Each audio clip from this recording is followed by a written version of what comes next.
আমরা সবাই life jacket পরে বোটে উঠে পড়েছি ডিমের চর যাওয়ার উদ্দেশ্যে।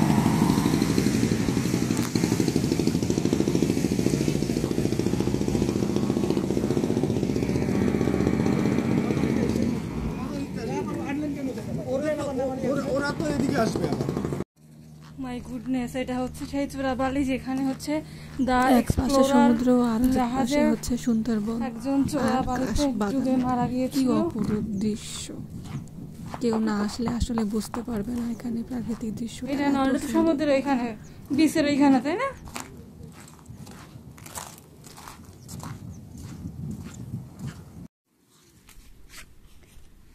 Thank you.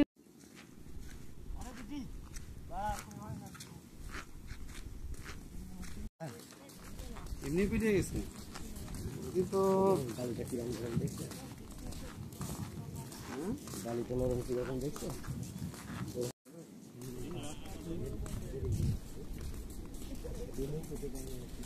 আরে বাঘ দেখার সুন্দর কেন, এটাই ভালো।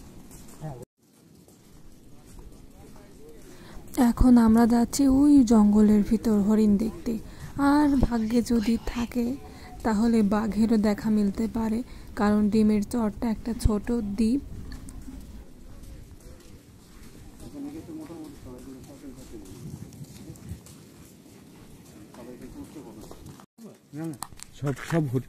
সবই সের ভিতর নামলো, পানির ভিতর খালি কতগুলো। ওই দৌড়াচ্ছে।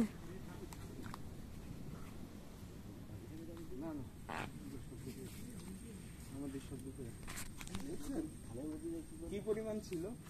অনেক ছিল। কতক্ষণ ধরে দৌড়ালো সবাই।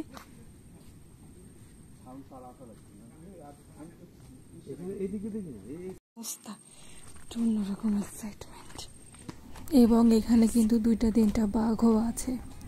তো আমাদের গাইড দাদা আমাদের এখন নিয়ে যাবে জঙ্গলের ভিতর। এই যে খাল, এই যে পান দেখেন না, এই খাল সবটা ওই পরে গেছে সব কিছু দেখলাম। কিন্তু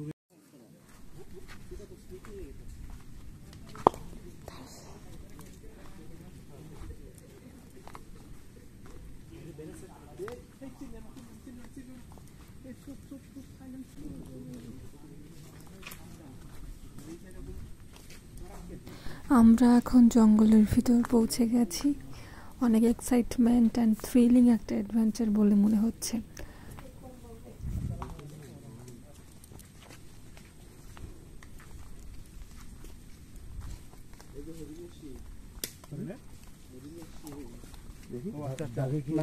খাইছে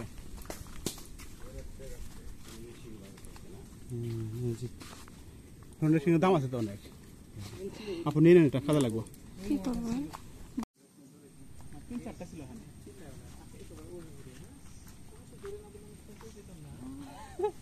তুমি তো তোমার মোবাইল লই আসো না? সাবধান, যেহেতু হরিণ আছে, বাঘ আছে, সাবধান। কিছুক্ষণ আগে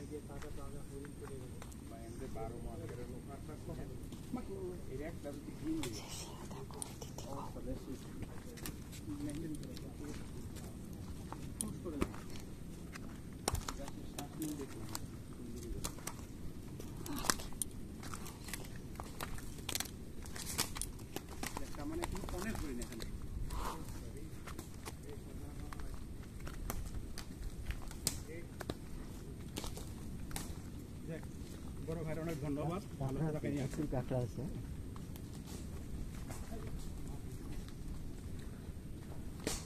হরিণ থেকে দূর দেয়, বাঘ হলে কামড় দিকে চলা। চোরাবালি আছে, চোরাবালি আছে, বিপদ হইলে কিন্তু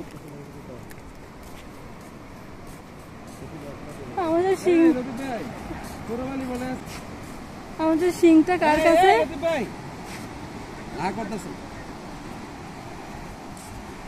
শিং কার কাছে? আমি আরেকটা দুঃখের কথা বলি, আমরা একটা শিং পেয়েছিলাম হরিণের, সেটা গাইড দাদা আমাকে দিয়েছিল আর কি। তো একজন বললো কি দেখি বৌদি আমি একটু দেখি শিংটা, বলে আমার কাছ থেকে সে নিল আর সে সেরেই রেখে দিয়েছে, আর পেলামই না। কে নিয়ে গেল আমাকে ফেরত দিও না। বুঝেন কি অবস্থা। বাইক এটা ওটারে দিয়ে নিয়ে যাবে, একটা ঝামেলা বাঁধাবে আর পুরো এজেন্সি শুদ্ধ সবার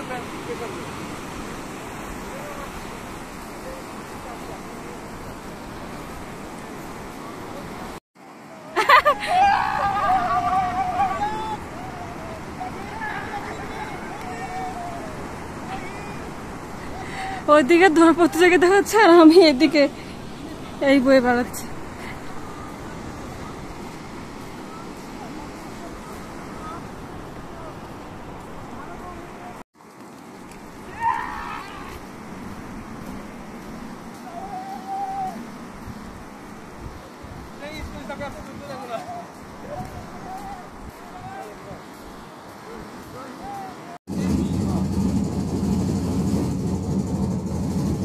আমাদের ডিমের চর ঘোরা শেষ, এখন আমরা আমাদের জাহাজে চলে যাব। তো সেই জন্য আমরা ছোট সেই বোটে উঠি।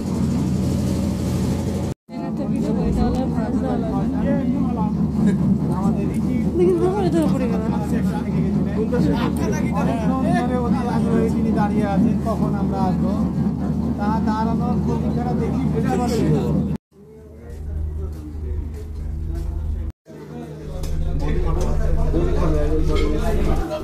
আজকে শেষ সব লাস্ট আগে। আর ওটা কি মাছ? ওটা হচ্ছে কুয়া মাছ। ও সি ফিশ হয়েছে, একটু ঝোল দেন।